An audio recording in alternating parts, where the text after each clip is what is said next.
Shikos të nderuar, mirëmbrëma. Sante kam të ftuar në studio profesor doktor Emin Kabashin, këshilltar shkencor në Institutin Albanologjik të Kosovës. Mirëmbrëma zoti Kabashi dhe mirë se erdhët në studion Kultura në Alpse. Mirëmbrëma, mirë se u gjeta. Në njërin prej televizionëve më të reja të shqiptarëve, jo vetëm në Suedi, po në vise tjera. Dhe pasi bota pranon se informacioni është aja e gjithë mirave të diturisë, duhet shpresoj se ky televizion, kjo studio, do të luajë efekt shumë pozitiv, jo vetëm për shqiptarët e Suedisë, por në radhë parë për ta, por edhe për të gjithë shqiptarët që kanë rast shohin programet e kësaj studioje në fushën e kulturës, të letërsisë, të informacionit e kështu me radhë. Të faleminderit për inkurajimin.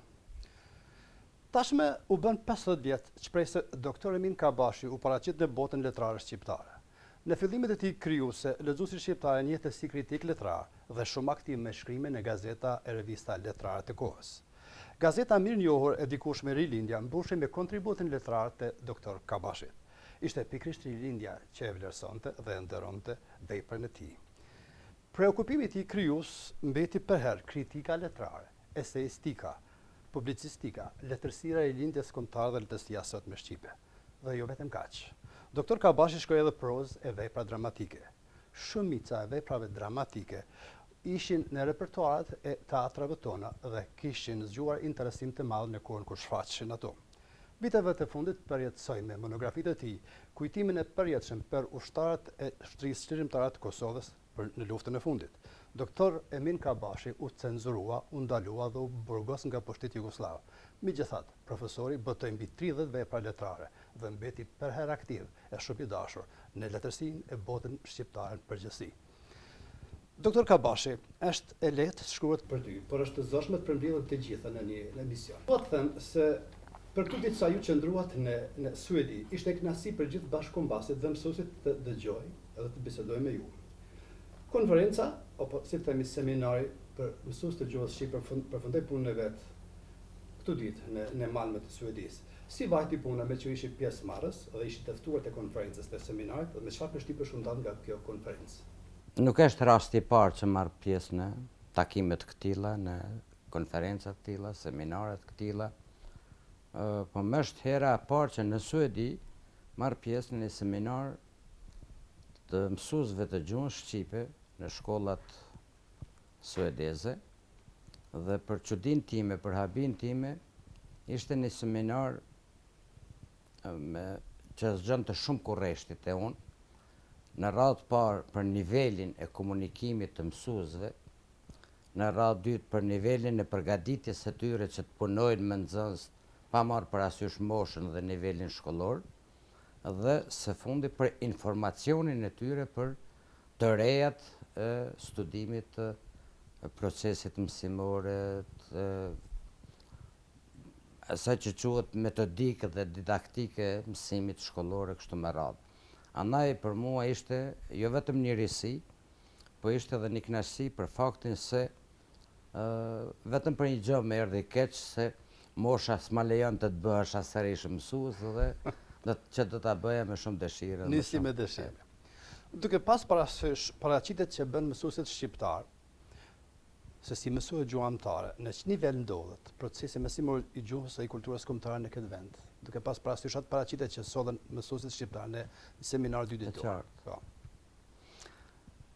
Ishte interesant për shumë aspekte, po e para që për mua ishte la përshtypje, ishte angazhimi i tyre këmbgulës që mësimin nxënësve të tyre t'ua bëjnë sa më të prekshëm, t'ua bëjnë sa më të përbashkët, ta zhvillojnë dhe ta kultivojnë bashk një metodë mësimi që quhet mësim interaktiv, ku mësuesi dhe nxënësi janë që të dytë pjesëmarrës të krijimit të orës së mësimit, por ajo e veçanta që më la përshtypje ishte dhe fakti se sa angazhoheshin këta mësues sipas paraqitjeve të tyre për ta përgatitur orën edhe me mjete, si që queshin kohë më parë, me mjete konkretizimi, që fëmijët tjenë edhe pjesë e lojës e atyre mjeteve. Andaj kjo është për mua diçka e veçantë dhe sinqerisht a them, e lakmova që në nivel të këtill të angazhimit ta kishin të mësues të Kosovës. Faleminderit. Profesor, ju dëgjuat edhe për antologjinë e poezisë suedeze të botuar në gjuhën shqipe ditë më parë nga autori, poeti mësues Qerim Raçi që jeton në Suedi. Si e pritet ju kontributin e mësuesit shqiptar, mësuesit poet, kontribut që besoj se pasuron fondin e lehtësisë sonë të përkthyer me poezinë suedeze? Jo vetëm me pasuron.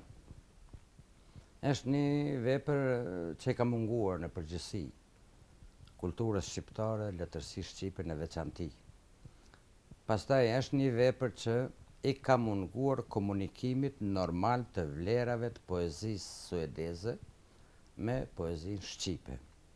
Ka pas edhe përpara poet të caktuar të përkthyer, qoftë pjesërisht, qoftë në vepra e plotë të tyre, qoftë poet nobelist, qoftë poet që s'kan marrë ende në çmim të vlefshëm ndërkombëtar e tjera.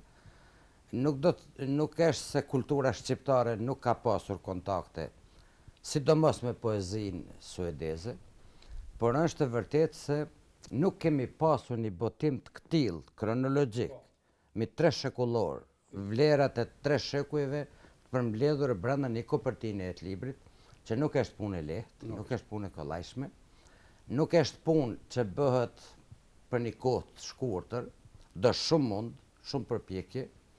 Unë nuk jam njohës i suedisht, sa nuk mund të flas për nivelin e përkthimit, po ajo sa pash se po ata rast lexoj disa prej këtyre krijuesve. Si tingëllonin shqip?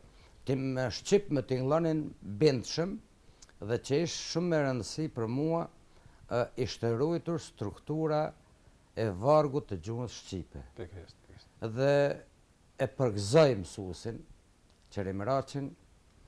Për mua ai nuk është mësues, për mua është një përkthyes i pasionuar, se pa një pasion të madh, të fuqishëm, është vështirë të përkthehen mbi 50 e sa autor të poezisë. Janë më shumë, me që një mirat, janë 100 autor, me 550 poezi. 550 poezi. Si që thatë ju, me 300 vite, hapësira kohore e zhvillimit poezisë suedeze 300 vjeçare. Me qemi të përkthimit, duhet t'ju kujtoj që Qerim Raçi është edhe poet, ai ka botuar disa përmbledhje me poezi, dhe mendoj që është një prej punëve të mirat e tij, dhe mua që më gëzon më shumë fakti është se është mësues dhe punën e tij e konsiderojmë si kontribut mësuesve shqiptar në njohjen e kulturave, këtë rast suedeze dhe shqiptare. Profesor, cilën temë paraqitet ju në konferencë, në seminarin 2 ditor? Në momentin kur isha ftuar këtu, nuk isha shumë ide se a do të mjafton paraqitja ime dhe si do të formulohet tema. Nuk isha shumë interes të angazhohem rreth kësaj, po kur më erdhi informacioni se unë do të flisja për zhvillimin e letërsisë shqipe dje, sot dhe nesër, u thash edhe të pranishmeve që në jetën time s'kam pas tema të gjerë. Asnjëherë se përfshinte gjithë periudhën kohore shumë vjeçare të zhvillimit letërsisë shqipe, që është pak vështirë të përmbledhet në një ose 2 ligjërata, por ajo që unë kam bërë përpjekje ishte sa mund të arrij të komunikoj me të pranishmit për të ofruar të dhëna që edhe atyre mund të hynë në punë nesër pas nesër, në punën e tyre të përditshme, në kontakt me nxënësit, në kontakt me rrethet intelektuale këtu, dhe edhe si informacion shkencor për kulturën e vet, për kulturën e letërsinë shqipe, po mbi të gjitha edhe si të dhëna në njëherë të standardizuara që nuk ka ma fuqi të zhvendosin anë e këndej, si që është rasti bie fjala me ndikimin e madh të veprës së Marin Barletit në kulturët e popujve evropian për figurën e Skënderbeut, ose si që është rasti për rilindjen tonë kombëtare që letërsia ka formuar kombin shqiptar, ose si që është rasti se poetë periudhës së viteve 30 kanë thith gjitha vlerat e gjitha rrymave letrare evropiane të kohës e kështu me radhë. Profesor, unë gjatë punës së seminarit kam parë që të gjithë pranishmit për cilën me vëmendje ligjëratat tuaja, bile me shënime. Unë do të lutesha sot në këtë orë tonë kulturore që ju t'jepni paka shumë sqarime të ndryshme për zhvillimin e letërsisë shqipe, dje, sot dhe nesër. Në që se mund ta ka përthesh brenda një ore emision televiziv. Do filloj me letërsinë e vjetër, me që rasti si ju është i rrallë tek ne nuk vinë shumë shpesh albanolog. Prandaj dëshëm të shfrytëzojmë rastin që edhe për ne, po edhe për lexuesit, edhe për shikuesit e televizionit të jepni sqarimet që mendoj të jenë të nevojshme për këtë moment. Letërsia vjetër shqiptare, ishte apo nuk ishte mbështatare me humanizmin dhe iluminizmin evropian? Vetë fakti se si mosh historike janë të njëjtës periudhë kohore, edhe humanizmi edhe iluminizmi evropian, edhe prania autorëve shqiptarë, si që ishte Marin Barleti, po dhe humanistë të tjerë shqiptarë, të kësaj që ne i quajmë letërsi e vjetër shqipe, edhe pse shkruar në gjuhë latine, që ishte gjuhë e Evropës asaj kohë, kjo dëshmon se niveli i kulturës shqiptare, përkundër faktit historik se populli ishte i pushtuar, vendi ishte i pushtuar, mungonin shkollat kombëtare e tjera, përkundër këtij fakti, zhvillimi i kësaj letërsie në gjuhën latine i humanistëve dhe iluministëve shqiptar ishte jo vetëm për nga mosha, koha e barabartë e njëjtë me humanizmin evropian, por edhe për nga vlera cilësia e tyre. Ani pse edhe sot e gjithë ditën ne mendimi historik e kritik shqiptar ndonjëherë si thot populli bën përpjekje të nxjerrë dhe nga defekte dhe nga atje ku nuk e kanë vendin ose i ngatrojmë konceptet, ndonjëherë e akuzojnë autorin e veprës së parë për Skënderbeun, Marin Barletin, se ka spekuluar se është më shumë krijues se sa historian e tjera e tjera. Dëshmia që rënon këtë koncept dhe këtë bindje është se në të gjitha kulturat e popujve evropian nuk ishte botuar asgjë si vlerë letrare, si vlerë historike, si vepër shkencore, si vepër poetike për shekullin e 15 shqiptare, sidomos për figurën e madhe të Skënderbeut, pa veprën e Marin Barletit. Unë në Akademinë e Shkencave në Poloni, në vitin 2010, kam sjell në një kumtes time, Marin Barleti dhe Evropa, kam sjell fakte me vite, me muaj, me kur është përkthyer në gjermanisht fjala vjen vepra Marin Barletit dhe kur është botuar vepra e parë e kulturës gjermane për Skënderbeun. Kur është përkthyer në frëngjisht dhe kur është botuar vepra e parë e kulturës frenge për Skënderbeun në kulturën nga francezët, në Itali, në Angli e tjera. Dhe pas bisedave që po quhen debate që bëm aty, se referuesi kishte kohën të ndarë në 2 pjesë. 20 minuta i kishte referim me përkthimin, kuptohet, se unë referoja në shqip, dhe 40 minuta i kishte bisedë me të pranishmit. Dhe në ata 40 minuta bisedë me të pranishmit kishte më shumë se 40 pyetje. Dhe unë pak si me humor e përmblodha në përgjithësi, ma thuani dikush nga të pranishmit, gjerman, anglez, francez, polak, ma thuani dikush se një vepër kushtuar shekullit 15 shqiptar, qëndresës një qerek shekullore të Skënderbeut dhe figurës e tij, është botuar po e zëm 6 muaj përpara veprës së Marin Barletit. Dhe që të gjithu pajtuam aty se burimi themelor i tij ishte vepra e Marin Barletit. Jeta dhe bëmat e Gjergj Kastriotit Skënderbeut. Profesor, kë konsideroni, kush përfaqëson për ju më së miri këtë epokë letrare të sin tonë? Pas Barletit, figurat mëdha janë Frank Bardhi, është i pari autor i një studimi, shkenca jo në historisë, po edhe letërsisë e quhen zakonisht vepër polemike. Po ajo nuk është vepër polemike, ajo në tabanin e saj, në rrafshin e saj ka të dhënat historike, që i përkthen përgjigje një autori slav i cili e nxjerr me origjinë slave figurën e Skënderbeut, dhe nuk është veç kjo mjaftueshme, po për ta zhveshur paqëndrueshmërinë e fakteve që sjell ky Tomku, ky autor slav, autori ynë, Frank Bardhi, i sjell këto fakte.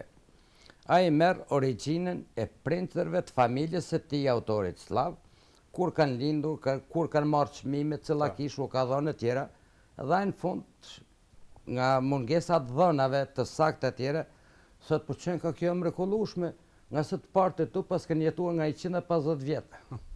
Që nuk ishte në standardin e jetës së Evropës së kohës.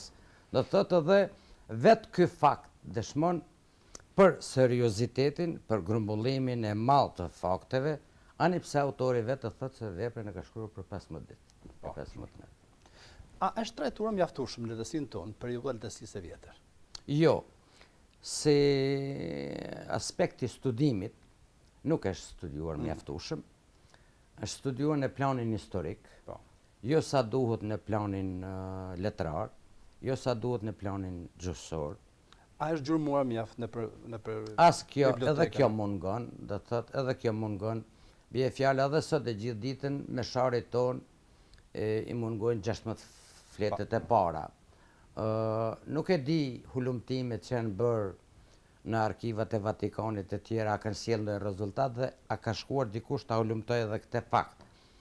Pati disa spekulime para disa vjetësh se është zbuluar një doshkrim tjetër i ri, një Theodor Shkodranit në një arkiv të Vatikanit, atje dhe u bën një zhurmë e madhe, pati shkrime polemike për dhe kundër, dhe deri në ditë të sotme nuk doli asgjë re. Po sikur të kishte ndodhur kjo, kultura jonë do të kishte një 300 vjet mosh më shumë. Bie fjala se ai ishte një doshkrim i vitit 1212 kështu me radhë. Po kjo nuk ndodhi dhe ne duhet të besojmë vetëm fakteve që janë pranishme dhe që janë. Mbaj mend që në seminar, në ligjëratën tuaj potencohet se për Skënderbeun shkruan mbi 250 vepra aktualisht në përkohën që flasim. Më intereson për te Atlantikut, kush e informoi Longfellow bie fjalët e shkruaj për këtë strateg të madh shqiptar dhe evropian. Si arritin kontakt me? Kjo që po më pyetni për mua është pika nevralgjike ku edhe me emocionon. Unë u tham shokëve, miqve, dashamirëve të letërsisë, të kulturës shqiptare e tjera, na ka marrë malli në kulturën tonë ta kemi një Elena Gjik. Edhe ne nuk e kemi. Për fat keq, nuk e kemi. Nuk e kemi në asnjë pjesë të kulturës shqiptare. Pjesë caktuara të dhëut tonë janë 100 sa vjet në liri. Pjesa tjetër i bëri 20 vjet. Pjesë tjera po i bëjnë 10-15 vjet. E kështu me radhë. Po nuk e kemi një Elena Gjik. Ani pse rumunët thonë është e jona, ajo e ka pranuar vetë, është me origjinë shqiptare, princët familjare të saj kanë qenë princër të Moldavisë dhe të Rumanisë, dhe ka pas mundësi të shkollohet në gjitha qendrat e mëdha të Evropës. Por kjo është me rëndësi për kulturat evropiane. Për kulturën shqiptare janë me rëndësi veprat e saj të shkruara në gjuhën shqipe, studimet e saj të bëra për kulturën dhe letërsinë shqipe, dhe përveç gjitha këtyre edhe faktit se ajo i ka dërguar të dhëna historike për figurën e Skënderbeut, shkrimtarit të madh amerikan Longfellow, i cili më vonë e ka shkruar poemën Skënderbeu, cilën shumë kohë më vonë na e bën shqip fanoli ynë. E çuditshme. Po e këndshme megjithatë. Në mungesë të podimit të letërsisë së shkruar, ishte letërsia popullore që edhe kultivohej edhe përhapej. Cila vlerë popullore, kombëtare, cilat vlera mbijetuan, u vlerësuan edhe në kohën tonë në nivel ndërkombëtar. Tash dihet folklori, letërsi popullore që quhet, ndoshta më së miri duhet të thuhej letërsi gojore. Dihet që përcjellet brez pas brezi dhe gjatë procesit të përcjelljes nga një brez te tjetri, diçka mbetet, diçka harrohet, diçka hudhet poshtë e tjera, po vlerat më të mirat vazhdojnë të jetojnë e tjera. Ne deri vonë, fjala vjen, nuk e kemi pasur të kompletuar ciklin e eposit të kreshnikëve. Po.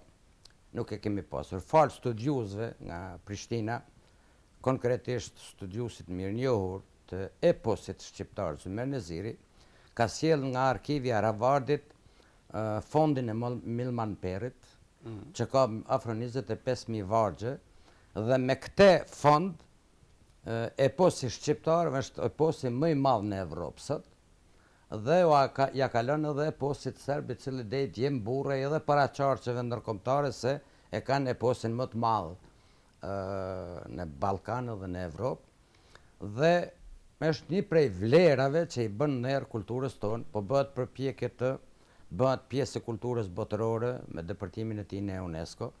Para kësaj, në UNESCO është futur polifonia shqiptare, si vlerë botërore, dhe se është në karakteristikat e veçanta të lashtësisë së këtij populli, mënyra e këndimit me 4 zëra dhe mënyra e përcjelljes së porosive që ndonjëherë të mushet mendja se nuk ekzistojnë në realitet, po jetojnë dikun mes qiellit dhe tokës. Gjë që është dëshmi e popujve të lashtë, është fakt i popujve të lashtë që kanë rujt në trashëgiminë e tyre gjithë elementet e asaj që quhet vlerat përjetshme. Me që për Skënderbeu nuk shkrua shumë, edhe nga të huajt, shkrua edhe Marin Barletyën. Do të di, cila është vepra e përkushtuar që ju pëlqen personalisht për Skënderbeu në shkruar nga shqiptarët, pas Marin Barletit? Studiusi më i veçantë i periudhës së Skënderbeut dhe i figurës së Skënderbeut ka qenë historiani ynë i madh Kristof Frashëri, starnepi Abdel Frashit dhe Naim Frashit, dhe njëri që ka bërë me shumë përkushtim këtë punë. Mirë po, para kësaj, vepra e parë që ka komunikuar për Skënderbeun nga një autor shqiptar është vepra e Fanolit e shkruar për Skënderbeun, cilën e ka pas temë doktoranture në Universitetin e Harvardit dhe shkruar në anglisht në vitin 1924. Kurse me 1948 ai e shkruan edhe e plotson veprën e tij në shqipe tjera. Për të bindë lexuesi se informacioni që ka sjell Noli është i bollshëm dhe është i burimeve shkencore, mjafton të shihet literatura që ka përdorur, burimet shkencore që ka përdorur Noli ynë, dhe të bindet në përkushtimin dhe këmbguljen e tij. Ka pas edhe autorë të tjerë që kanë shkruar vepra për Skënderbeun, por vepra shkencore më përfaqësuese është vepra e Kristof Frashit. Qartë. Në gjitim pak në kohën më të vonshme, çka vlerësoni më shumë nga koha, nga periudha e voskupojës? Shkollat, veprat apo autorët? Çka të ka bërë përshtypje ty? Gjatë studimeve tua, gjatë leximeve tua? Spari duhet të cekni fakt vogël historik. Voskopoja është një pjesë e tragjedisë përgjithshme shqiptare.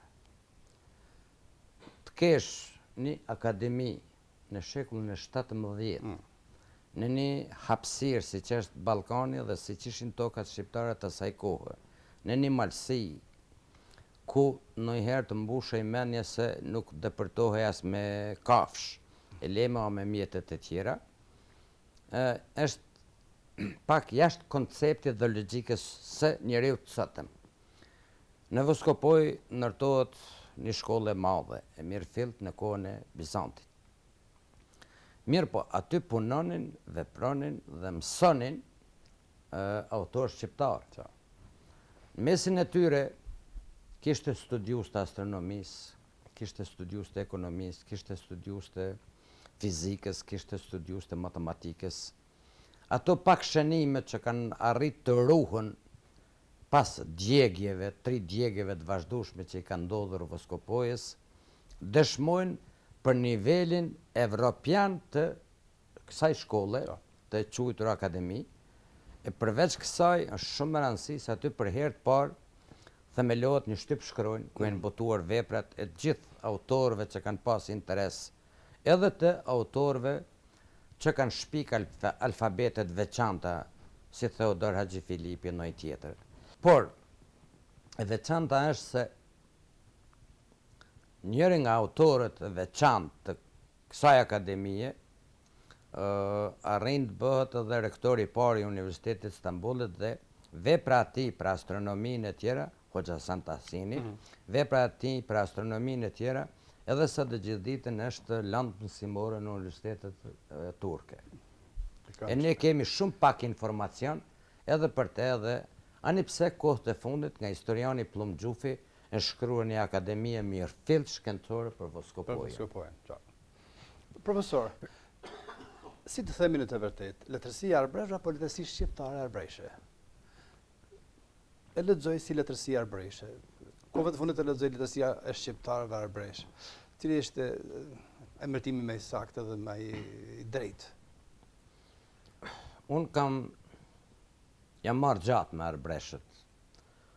Kam pas fat apo fatkeqësi, s'është kjo më rëndësi fare. As unë s'di ta zgjidh këtë dilemë. Po di një punë. Nëse letërsia shqipe, kultura shqiptare, e pranon deradën si themelues të letërsisë moderne shqipe, si që ka përkufizuar Çabej, atëhere, kjo nuk është letërsia arbreshe, po kjo është letërsi shqipe arbreshve të Italisë. Nëse nuk e pranon deradën, që s'mund të mos e pranoj, atëhere ne nuk kemi romantizëm. Së është zhvilluar shumë vonë. Naimi vjen shumë vonë, autorët e tjerë, Sami vjen shumë vonë, Jani Vreto vjen shumë vonë, e tjerë në krahasim me deradën. Si të depërtoj vepra deradës në qarqet evropiane? Falë Elena Gjikës, falë kontakteve që kishin kolegjet arbreshe me qendrat mësimore universitare të Evropës së asaj kohe dhe me qarqet kulturore të Evropës së asaj kohe. Dhe vetë ata, po azam Leopardi i shkruan deradës dhe pas i lexon fragmentet përkthyera të poezisë së tij të përfshirë në Këngët e Milosaus, biri sundimtarit Shkodrës, që është vepra e parë e romantizmit shqiptar, i shkruan se poezia ka lindur në brigjet e juaja dhe atje duhet kthehet, ai mendon për brigjet e detit shqiptar. Çka mendon për Këngët e Milosaus? A mund të jetë shkruar para vitit 1836 apo mirët edhe datë e botimit pa edhe datë e shkrimit vitin 1836? Në kohën kur unë jam marrë me deradën, kanë munguar studimet e Francesco Altimarit, një prej historianëve më të mirë të historisë së letërsisë shqipe dhe një prej gjuhëtarëve më të mirë. Kanë munguar edhe botimet e Matteo Mandalas, një studius tjetër që punon në Palermo, në Universitetin e Palermos, në katedrën e albanologjisë. Megjithatë, që në atë kohë, unë kam shpreh dilemën time se vepra, frymëzimin e saj, burimet e informacionit saj, i ka pak më herët se vitin 1836, nga se unë kam thënë që atëherë se ngjarje cytëse të veprës së deradës, Këngët Milosaus, biri sundimtarit Shkodrës, kanë qenë ngjarje të vitit 1832-34 në Shkodër, luftën e Shkodrës me Dashoshkrelin dhe Hamzkazazin. Dhe tash, nëse kjo është e vërtetë, e pastaj u konstatua me studimet e Altimarit, se është e vërtetë, vepra deradës është shkruar dikun deri edhe në 10 vjet më herët se vitin 1836. Interesant. Po edhe në këtë moshë, edhe në këtë kohë, në këtë vit kur është botuar, ajo është plotësisht moshatare me gjithë vlerat e para të romantizmit evropian. Qartë. Më intereson të më sqaroni rreth Zanorës së patheksuar e. Di që dikush prej shkrimtarëve arbresh është i pari që e përdor. Ma konkretisht kush edhe në cilin vit ka filluar ta përdor. Zanorën tonë, vokalin tonë e.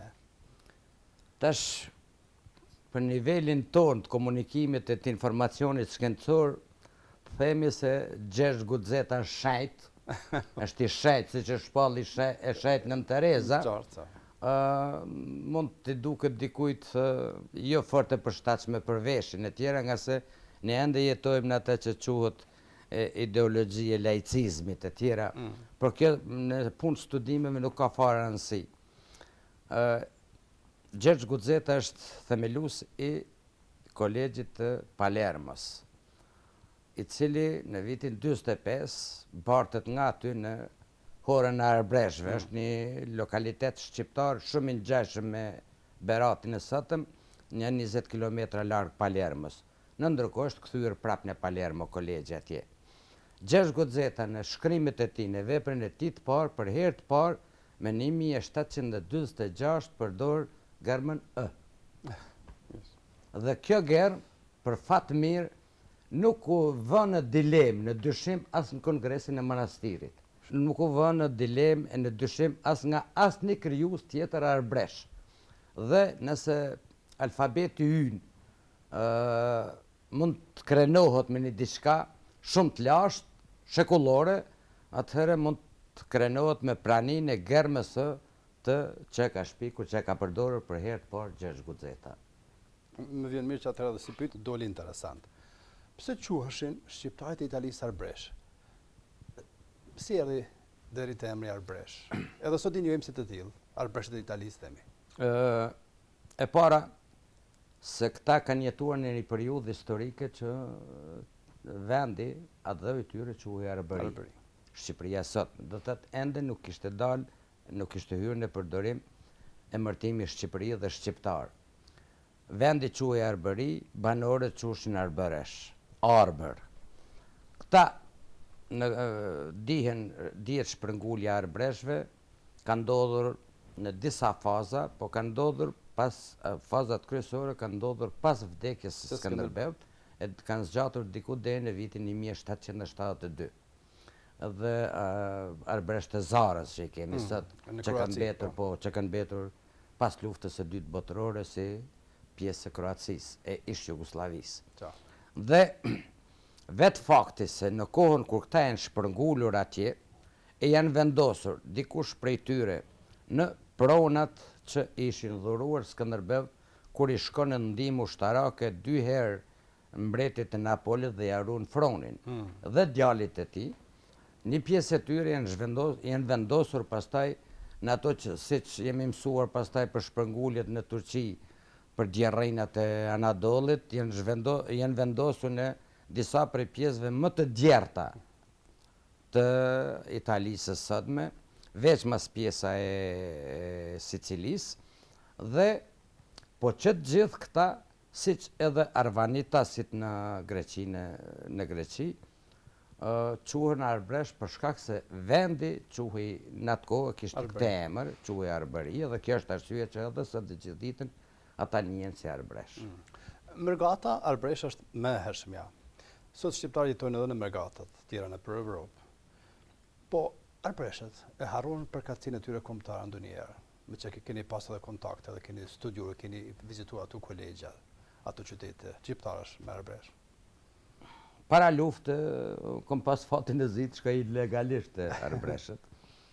Këto dhëna mund të mos jenë interesante për mediume informative, për televizion e tjera, po me që mu dha rasti, po e them, për të shpjeguar një karakteristikë të veçantë që është ruajtur te populli.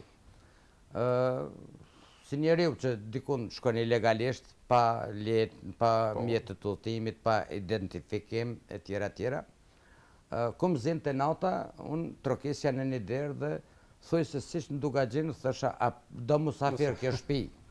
Ku kishte banor më pranonin. Kur s'kishte shtëpi që s'kishte banore, që se dija unë, shkoja në kish. Dhe isha i pranuar mirë dhe i mirë se ardhur. Dhe spari gjërat e lashtësisë, të rëndësisë e bibliotekëve të arkivave të kishave arbresh i ka mësuar aty. Kjo ka qenë arsyeja. E dyta është se duke bredhur në përfshatrat arbreshe, ti e kuptoje më mirë gjithë adhurimin e atyre njerëzve për vendin e të parëve. Unë edhe sot u tham studentëve të mi, nuk do të doja që të mos i vizitonin e herë Arbreshët. Fjala vjen për të parë si ata përgatisin festën e vitit Skënderbeut, si përgatisin festën e vdekjes së Skënderbeut, si përgatitin festa caktuara, kombëtare, siç manifestohet, siç përjetohet, si organizohet festa e pavarësisë së Shqipërisë atje, edhe ti çuditesh me atë që është ruajtur, me originalitetin e atyre vlerave, sidomos të vallëve dhe të këngëve të vjetra arbreshe. Profesor, do nalem të Ironim Derada, me që ju keni bërë dhe mirë monografi për këtë autor të madh. Pse ju përpiu krijimtaria letrare e Deradës? Dhe si e njohës si mirë këtij personalitetit të madh kombëtar, cilat vlera njerëzore të këtij autori do veçani? Kur e them këtë, kam parasysh nxënësit e tij. Ju thatë shumë mirë në seminar se disa nga patriotët tonë të mëdhenj ishin nxënës të Deradës, si Ligjë Gorakuqi ose Avni Rustemi.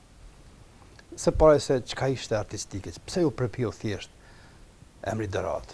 Të shim ke kthy në një periudhë që njeriu s'ka fort qef ta kujtoj e tjera. Megjithatë, siç ka thënë filozofia, pas çdo të keqe është një e mirë, pas çdo të mirë është një e keqe, etj. Nëse këto janë raporte dhënëse marrëse, etj. Unë në atë kohë isha pa punë. M'ishte ndaluar procesi mësimor, isha përjashtuar nga procesi mësimor, etj. Dhe pasi kisha drejtin, kisha kryer studimet, unë duhet propozoja temën. Edhe shkoj te profesor Qosja dhe i tham se duhet merrem me Deradën. Pa im tha maliton, humbësh në te. Unë i thash se do të merrem me gjithë krijimtarinë e Deradës, se unë s'jam as gjuhëtar, as folklorist. Unë do të merrem me poezinë e tij, me artin e tij. Edhe po më duhet një mal ku humb. Se s'di çfarë të bëj me veten. Do të duhet një punë që unë ta harroj vetveten, qartë, e kuptoj. Dhe kështu jemi marrë vesh. As kemi caktuar kohë, as tjera, dhe për kufizimi i temës ka qenë krejt spontan, krejt i natyrshëm. Poetika, poemave të Ironim Deradës. Unë jam marrë me gjithë veprën e tij shkrimore, pastaj jam marrë edhe me gjuhën, edhe me folklorin e tij, edhe me veprën folklorike, edhe me veprën studimore, edhe me veprën estetike të tij, etj. Nga se unë kisha shumë kohë dhe doja që të punoj ashtu si duhet. Po ashtu me profesorin ishim marrë vesh nga pamundësitë e mia që t'i lëm ato rregullat të konsultohesh me mentorin, t'ia dërgosh pjesë caktuara temës e kështu. Unë t'ia dërgoj temën kur ta bëj komplet, kur ta lidh dhe ajo që është mirë, ajo që është keq hiqet në ndërkohë kështu me radhë. Pastaj e marr afro 10 vjet me Deradën. Në një rast kur përrohej një romani imi, siç është adet, më dha një fjalë atje në fund për t'i përshëndet pranishmin dhe thash, unë në jetën time kam pasur 3 dashuri të mëdha. Ironim Deradën, Lazgush për adecën dhe u thash, faleminderit shumë dhe ula.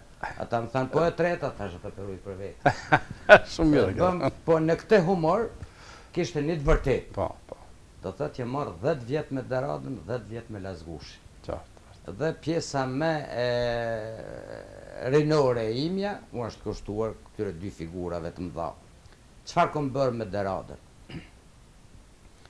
Veprat e Deradës, në veprat e tij Derada ka përdorur 8 alfabete. Dhe unë për të mësuar që ta lexoj në origjinal, bleja Hamera, po si quhet e letra trash që blen në librari, i shkruaja alfabetet e Deradës, i vaja në mur të koka krevatit dhe sa e mdilte gjumë natën, mësoja një apo 2 herë, madje sa mësoja, për ta lexuar fjala vjen. Skënderbekun e pa fanë. Në 5 vëllime. Ka pastaj edhe një histori të dhimbshme.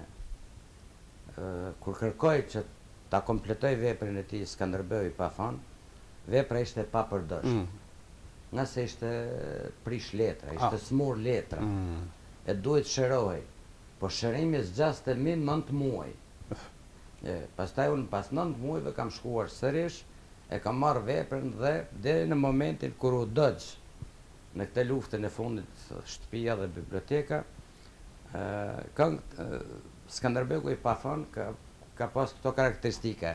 Atje ku ishte shëruar letra dallohej nga pjesa letrës që nuk ishte shëruar. Do të thotë, Shumë e fuqishme. tjetër, ajo që më ka bërë përshtypje të Derada është këmbgulja e tij deri në momentet e vdekjes për të vënë dije në shërbim të njerëzve të vet, të arbrezhve dhe shqiptarëve. Shumë e Do fuqishme. të rrafej një ngjarje të veçantë sonte këtu, që e bëj për herë të parë. Në atë kohë kisha shkruar një tregim me frymëzim të vepra Deradës, u dhe mbar Kangjele.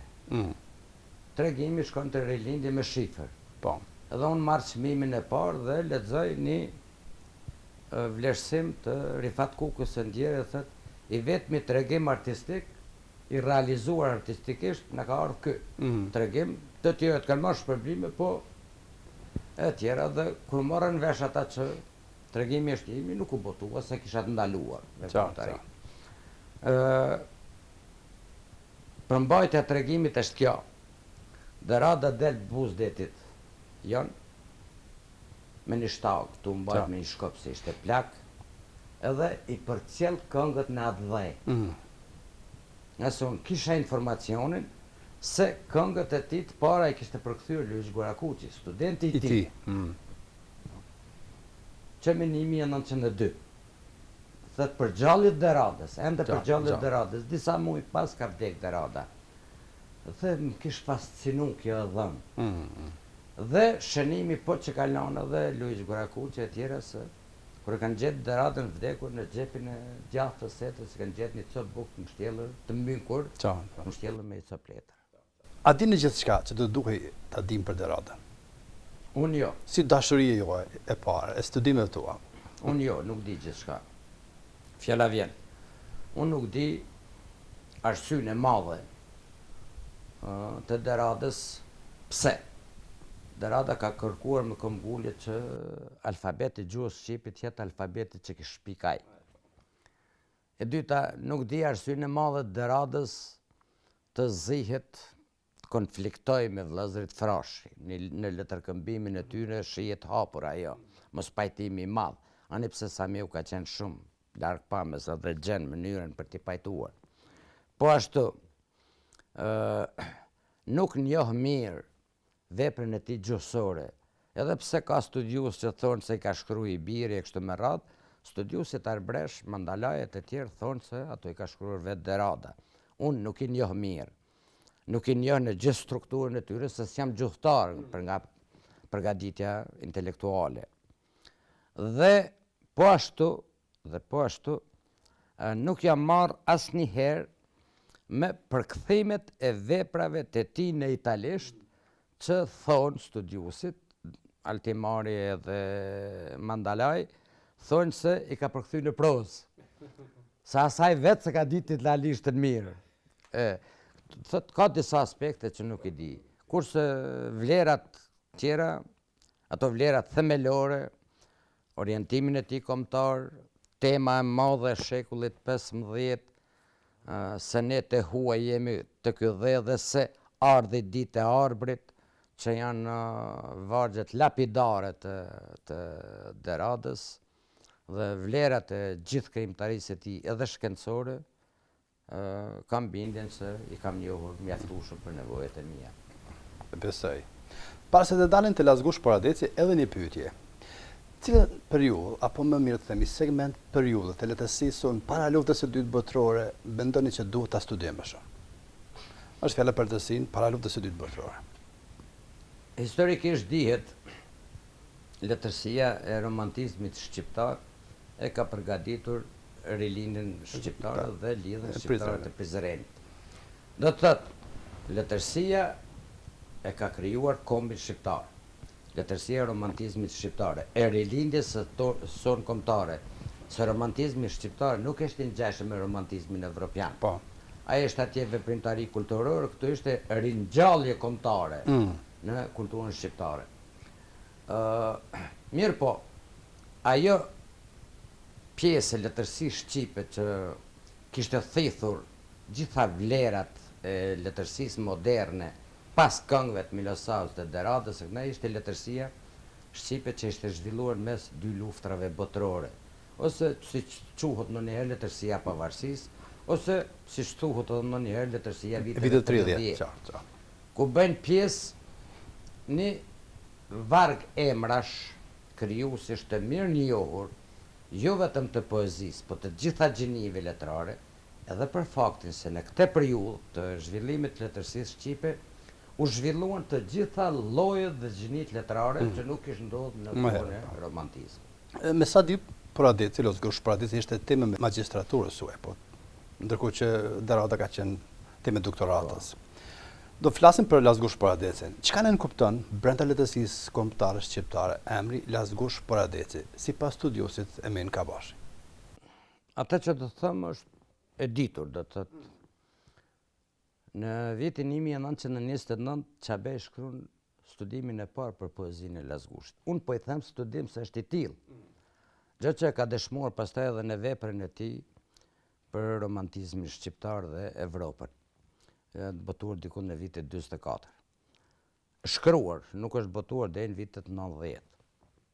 Për fat keq të kulturës sonë. Dhe Lozgush për arsyeja se shkruan të Çabej një studim të mirëfillt për Lozgushin në 1929, vite më parë se Kuteli që boton poezinë e tij, ishte se Lozgushi ishte shumë keq i smur në një spital të Vjenës, por nuk kishte mjet të çrohej.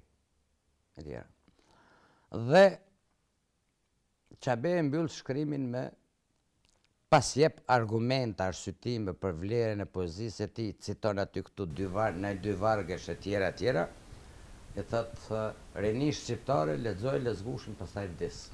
Që ishte ngjashme me frymën e djaloshit vërtet të gjermanëve të Goethes e kështu me radhë. Dhe e para, kjo është karakteristika e parë. Poezia e Lozgushit është si motër reale e poezisë moderne evropiane. Për herë të parë në poezinë shqipe. E dyta, poezia e Lozgushit është poezi e natyrës së mirëfillt të gjuhës shqipe. Në poezinë e Lozgushit nuk gjen një fjalë të huaj. Nuk mund të heqësh një shaj piksimi, ta zhvendosesh e ta qesësh diku tjetër. Nuk mund ta botosh poezinë e tij pa shaja piksimi siç ndodh në këto kohë moderne ku botohen poezit nga titulli e poshtë pas një shenjë piksimi. Nuk mund ta lexosh poezinë e Lozgushit, ndoshta edhe të fishtës, pa artikulimin e saktë të shqymsve, theksave, që përdor Lozgushi të vargjet caktura, caktura. Dhe së fundit, poezia e Lozgushit është ndër të parat që ka për mas kozmike. Vetë titulli, po edhe ciklet të tëra poezish, Valja e yjeve, dëshmon për përmasën, për hapësirën në për cilën ajo ka lëvizur. Unë, kur jam marrë me poezinë e Lozgushit, duke bërë përpjekje për të zbërthyer këtë koncept, kam thënë se Valja e yjeve të Lozgushit zhvillohet në hapësirën qiellore, është e vërtet, po frymën e ka toksore. Shumë mirë ka thënë. Shumë çka dihet, po përpiqem të mos përsëris pyetje, diçka më të veçantë.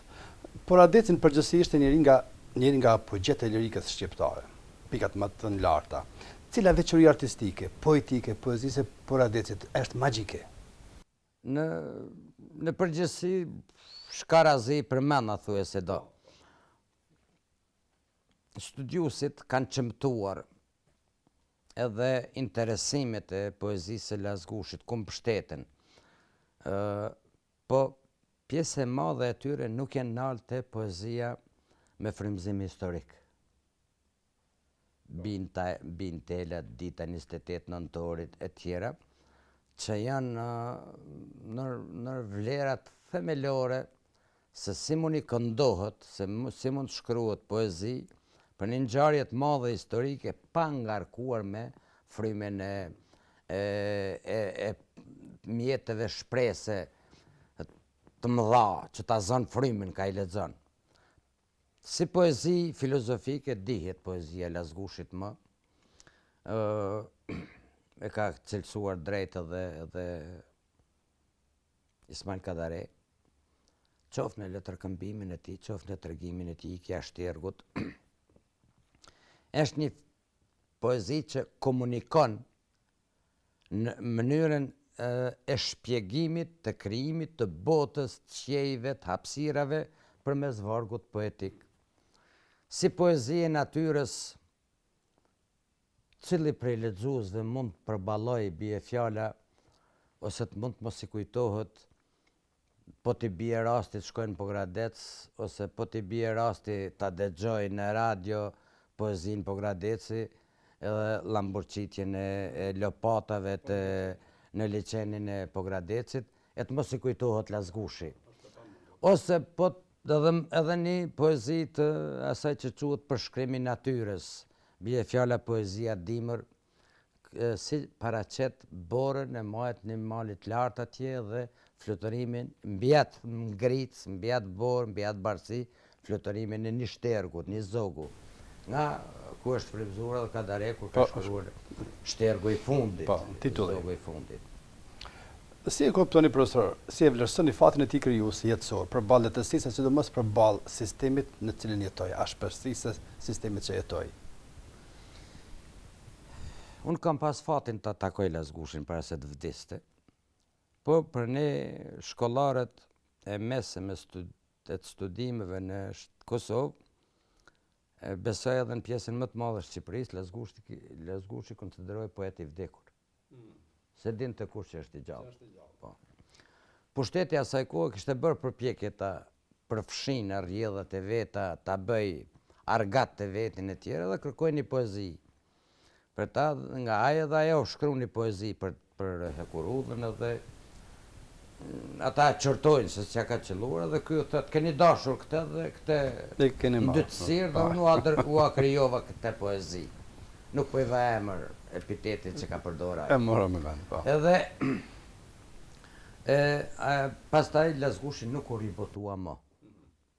Derisa kur e ribotoi Kosova.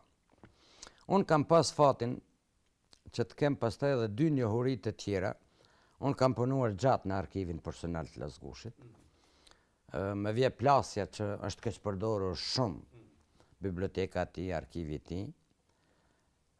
Kam shumë inat me veten që më zhdjek çdo gjë që kam pas Lazgushit në bibliotekën time gjatë luftës. Po kam gjetur dy gjëra. Dikush nga Prishtina i ka dërguar veprën e botuar këtu. Ikja në Sitit. Dhe kur e sheh ai e merr, mrekullohet me nivelin e botimit. Edhe fascinohet shumë. Edhe njëra prej bijave të tij, Konstantina e Madhja, që është profesoresh e gjuhës shqipe, më thotë se e kam parë që kanë shku lotët. Unë kam pas rastin kur e kam takuar të dërgoj punimin tim të magjistraturës në dorëshkrim. Dhe kur kam shkuar në arkivin e tij personal pas vdekjes së tij, kur unë përgatitja monografin për Lazgushin, kam lexuar shënime me aq vlerë anash dorëshkrimit tim, sa që e kam peng që sot si kam. Nuk e ke sot, do thot lufta e ka shkatruar. Po, vërtet. Me këtë çare. Do thot nga se unë kam fotokopjuar librin atje përmes një aparatet e një ambasade në Tiranë shumë i specializuar ku ruhej secili element i dorëshkrimit Lazgushit. Dhe e veçanta tjetër, Lazgushi ka qenë një prej shkencëtarëve më të mirë dhe njohësi më i mirë i kulturës rumune dhe gjermane. Tash unë du të tham dy fakte të vogla. Ai ka pas temë doktoranture në Universitetin e Gracit, emineskun e romonëve dhe filozofia gjermane, filozofia ti popullore.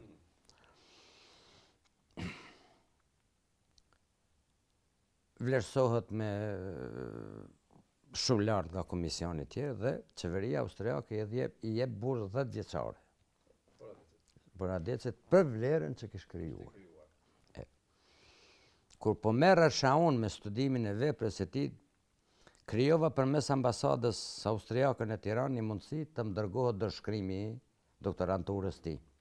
Me erdhi në Tiranë dhe unë shkoj përmes me zonjën Flutraçka, një krijuese shumë e mirë, botuese shumë e zonja,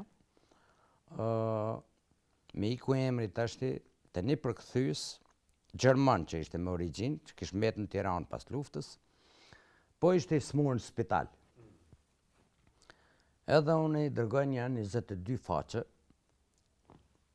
nga fillimi, nga mesi, nga fundi, pjesë caktura, për të pas një informacion që unë s'dija gjermanisht. Edhe më thot ai burr, një përkthyes shumë i zoti, i prozës dhe i poezisë gjermane në Shqip dhe i prozës shqiptare në gjermanisht. Edhe më thot ai zotnev duhet ma lësh se jam pak keq më shëndet e tjera. Pas një 3 ditësh shkuam me flutrën dhe që u morëm vesh për çmimin, u morëm vesh për kohën e tjera. Kur shkum, mi ktheu në fascikull, ashtu si ja kisha dorëzuar, tha, të lutem nuk mund të përkthej. Pse i tham unë? Tha se kjo nuk është gjuhë e poezisë gjermane e prozës gjermane. Nuk është gjuhë e veprave filozofike gjermane. Kjo është gjuhë e shkencës gjermane që unë s'jam i zoti ta bëj shqip. Edhe unë u mrekullova me këtë aftësit Lazgush Paradecit, me këtë virtyt, ja. Nivel intelektual të Lazgush Paradecit dhe tek atëherë e kuptova se me qarsy qeveria austriake je burë 10 vjeçare. Një njeriu të jo, po sigurisht. Vlerëson vlerën amërve. E qartë. A ka mbetur unik i papërshtatshëm Lazgush Paradecit në lehtësinë shqiptare? Jo, ka ndonjë poet që i afro. E afro, shumë mirë. Unë dua të përmend një 2 emra veçantë, shumë veçantë. Njëri i kam bërë se është i vdekur, tjetri dëshmon edhe pa mua veten. Nxënësi mirëfillt i poezisë, poeti mirëfillt i Lazgushit, nxënësi mirëfillt i Lazgushit në stilin e mënyrën e krijimit të poezisë, ka qenë Panotaçi. Po. Edhe ka dhe karakteristikë tjetër ky Panotaçi. Është ndër poetët e veçantë të poezisë së dashurisë, po më e veçantë atij është, ai ka 2 poezit më të mira të shkruar në gjithë poezinë shqipe për Prishtinën dhe për UÇK-n. Po ti lexosh ato 2 poezi, mund t'jesh edhe gjerman, po ti s'mund t'jesh indiferent. E le më shqiptar. E tash një pyetje shumë pa lidhje. Si është e mundshme një Panotaçi që s'kish as shtëpi, s'kish 20-30 vjet burg e tjera, një varfënjak në kuptimin e mira materiale, po. Po tjera krijoi këto 2 poezi. Perla. Po ai ishte nxënës Paradecit. Ato kishte shkolluar Lazgush Paradecit. Dhe poezia e Xhevair Spahiu, po e frymës së Lazgush Paradecit. Ku gjen tipare të lirikës së dashurisë, vallja yve mendoj, të peizazhit të Paradecit, të filozofisë, gjenuanisë, së Lazgush Paradecit në poezinë e mëvonshme shqipe. Ku ka këso sindrome, ku ka këso tipare? Bëj fjala lirikë të dashurisë siç ka shkruar Paradecit ose filozofike shumë të thellë. Ju përmendet Panotaçi. Ndonjë autor tjetër nëse ju kujtohet. Pas viteve 61-62, me botimin e përmbledhjes së poezive Shekulli im të Ismail Kadares, poezia shqipe i kthehet frymës së vet reale kombëtare, moderne, dhe shkon shenjave të poezisë së Lazgush Paradecit. Qoftë në motivin dhe në temat filozofike, qoftë në ato të dashurisë, qoftë në ato të natyrës, e kështu me radhë. Ka disa poet që kanë mësuar nga kjo shkolla Lazgush Paradecit, sa i përket poezisë filozofike, me temë filozofike, me ide filozofike e tjera, më afër këtyre është Ismail Kadare dhe ndonjë tjetër. Sa i përket mënyrës së qasjes ndaj temave të dashurisë, nuk ka kërkush më i parafort se Agolli. Një poet tjetër, Fatos Arapi, e të tjerë, po ashtu, edhe me temën e filozofisë, edhe me temën e natyres, është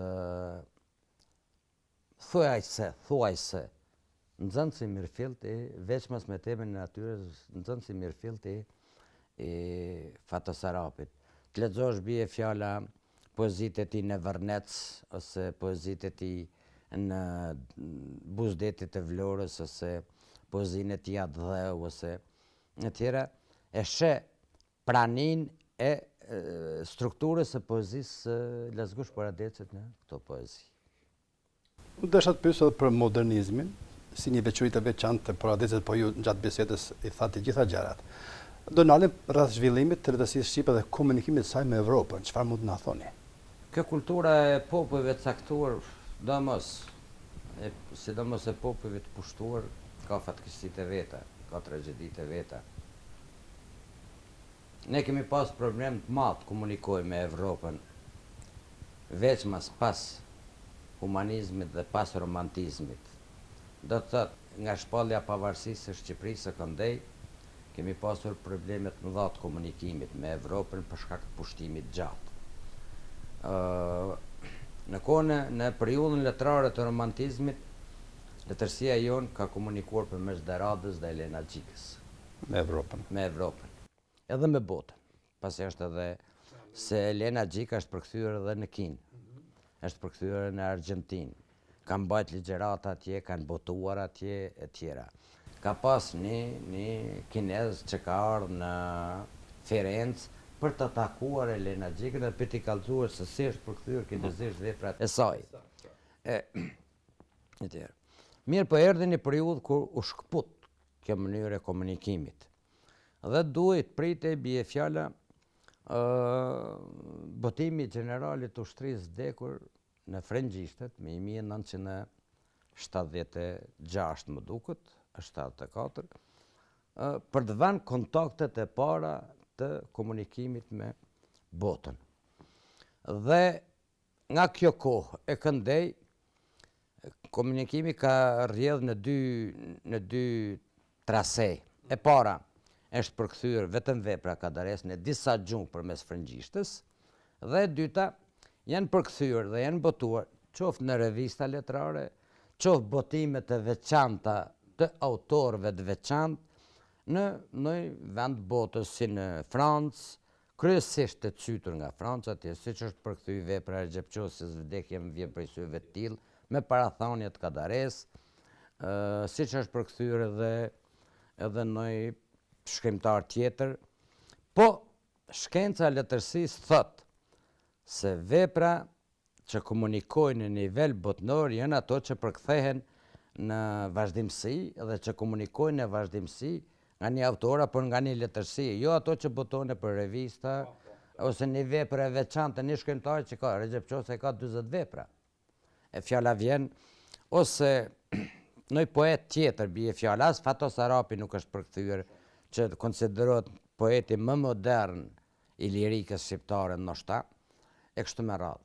Po, nga vitet 60 me botimin e përmbledhjes së poezisë së Ismail Kadares Shekullim, e deri në ditë sotit, Evropa komunikon me ne përmes veprës së Ismail Kadares. Komunikon me kulturën shqiptare, siç ka komunikuar në mesjet përmes shpatës Skënderbeut. Tashi, kjo koha prej 500 vjetësh, 400 vjetësh, mund t'i duket dikujt pak, jo është shumë, andaj na ka ndodhur gjithë këto tragjedi në mungesë të komunikimit me kulturat evropiane, me popujt evropian, me armiqësitë dhe miqësitë evropiane e kështu me radhë.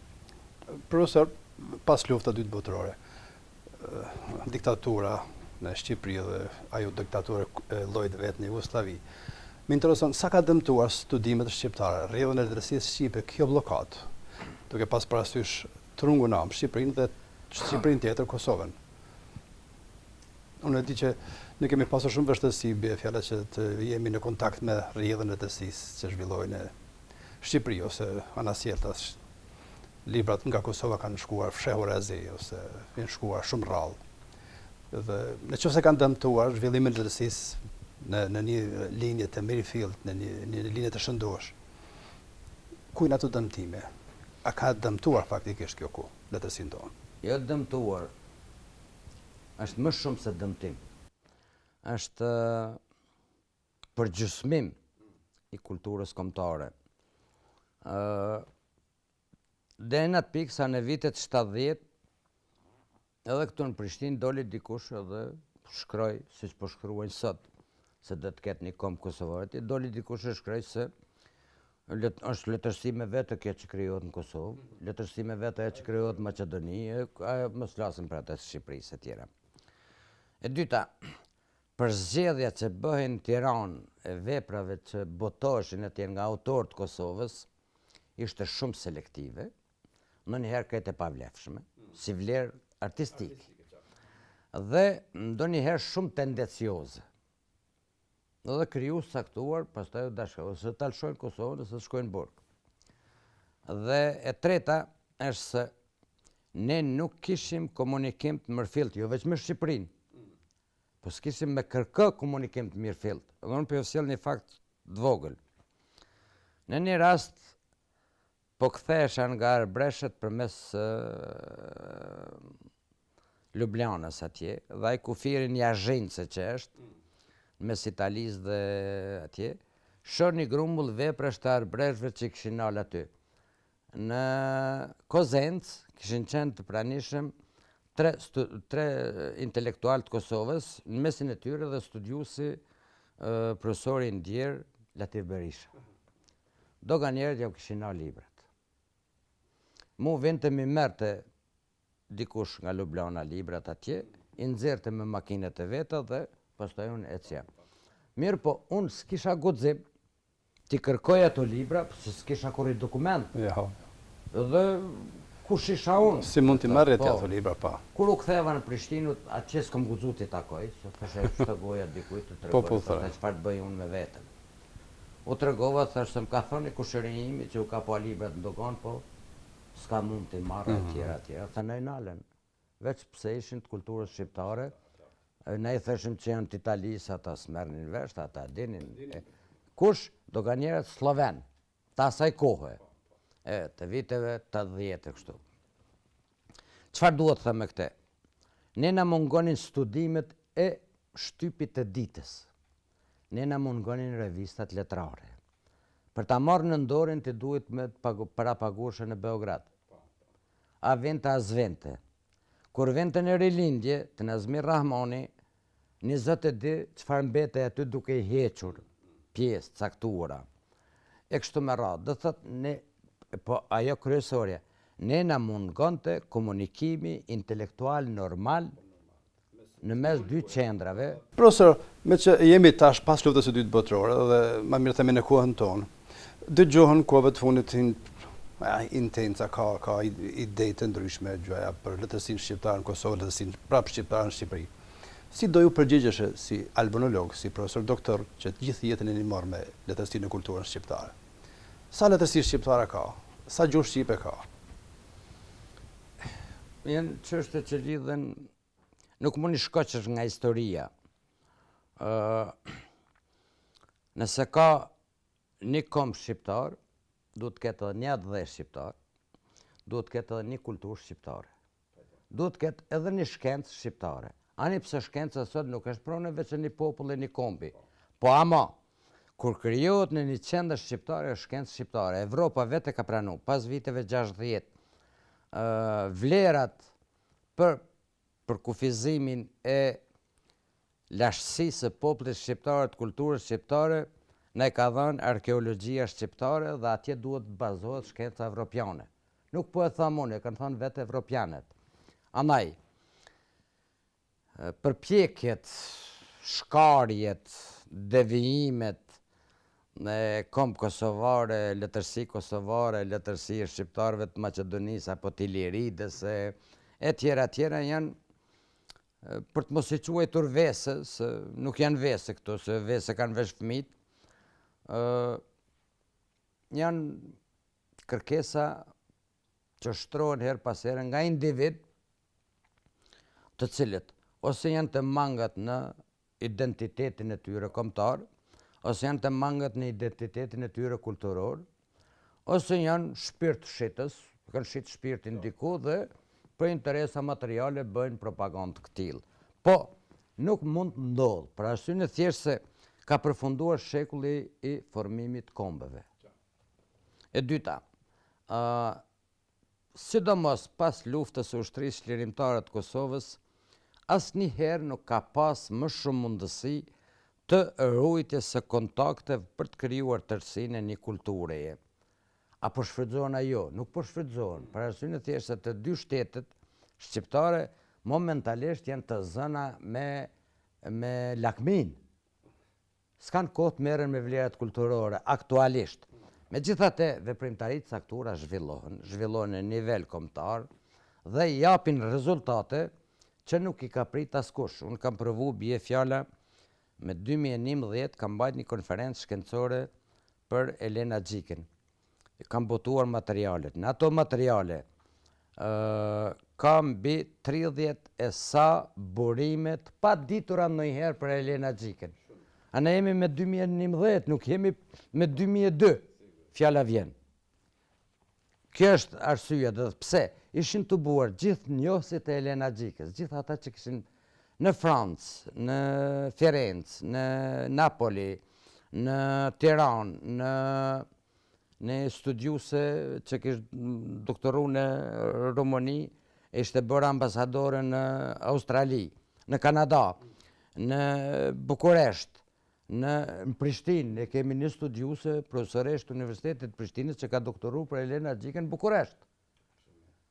Kur të bëhen gjithë këta njerëz, nga 10 faqe shkrim, bëhen ja 200-300 faqe shkrim, e tjera. Ose unë kam botuar për herë të parë bie fjala testamentin e Elena Xhikës kur shtëpinë e saj u akalon shoqatës së shurt me mezëve të Firencës. Edhe sot e gjithë ditën komuna e Firencës nuk po mëne që tërson si pronë. Është testamentuar. Ose bishkrimin e saj varror, ose pikturat e saj të bërë nga Scaviano, një piktor i për masave evropiane italian, që është piktura italiane më, e burimet e tjera që nuk e kemi ditur ne shqiptarët. Fal njërit për këtyre studiuesve, tash zvoni është zbuluar se janë gjetur 2 dëshkrime të romaneve të Fajkonicës. Kush mund thot në Tiranë ose në Prishtinë se Fajkonica është i imi? Do thëtë, mi bazë të këtyre shumë fakteve të tjera, po edhe mi bazë të faktit themelor, faktit historik, se është kaluar, ka pushuar shekulli i formimit të kombëve. Profesor, sot dje dhe ti në mërgatë. Cili është funksioni mërgatave në rujtën e përkatësisë kombëtare shqiptare? Me thekst veçan bi shkollën shqipe që e quajmë kushtimisht, mësimin e gjuhës shqipe në diasporë. Sa kontribon kjo në rujtën e përkatësisë? Kontribon shumë, edhe pse ne ndonjëherë nuk jemi të vetëdijshëm për këtë kontribut të madh, për këtë ndihmesë të madhe. Unë kam qenë në herë edhe në Düsseldorf, në Hamburg, po edhe me shkollat kam pas punë. Shkollat ku bëhet mësimin e gjuhës shqipe.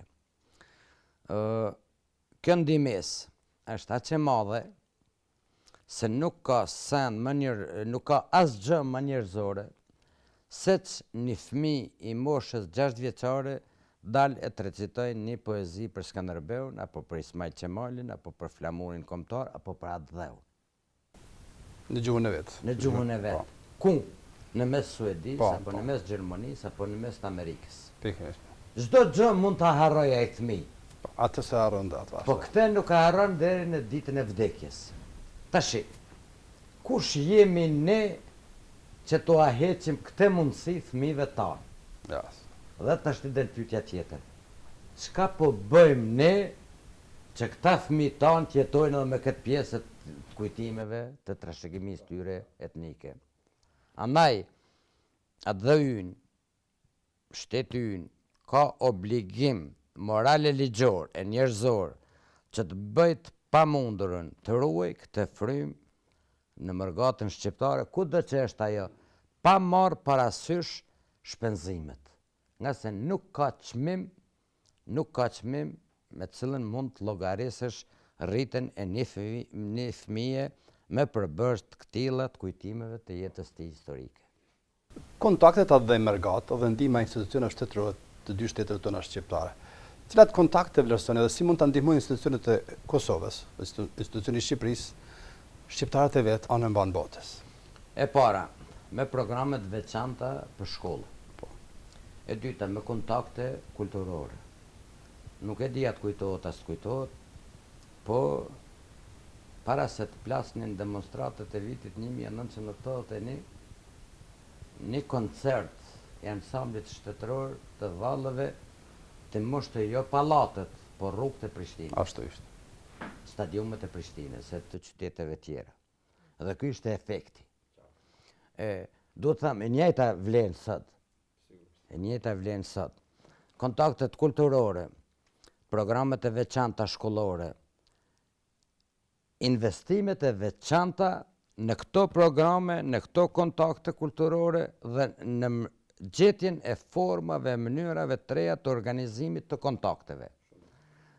Jo vetëm me emrim ministrishe atjerë, qeveria duhet të ketë program të veçantë strategjik si ta mbështes mërgatën, për arsye të thjeshtë thuaj se gjysma e popullatës Po jeton jashtë. Jashtë atë vëll. Prandaj dele dytërueshme dhe mendoj që ky apel i tij do të duhet i vëdësonte institucionet. Meqenëse nuk ankohemi, kemi shumë kontakte, shumë ndihmës konkrete të Ministrisë së Diasporës, të Ministrisë së Arsimit me shqiptarët në Suedi. Veç seminarin që përfunduam para 2 ditë ishte një prej atyre merita që bë. Profesor Emin Kabashi, ju keni marrë shumë shpërblime për punën tuaj, për mundin tuaj. Njërin prej atyre shpërblimet që do ta veçani, ma përshkruani pak më mirë. Ç'do të thotë? Sigurisht ajo që është më afër këtu është unë vitin që shkoj dhe torin që shkoj kam marrë çmimin Sadme Kuli, që jep lidhje shkrimtarëve të Kosovës për vepër jetësore. Dhe është çmimi më i dashur edhe për faktin se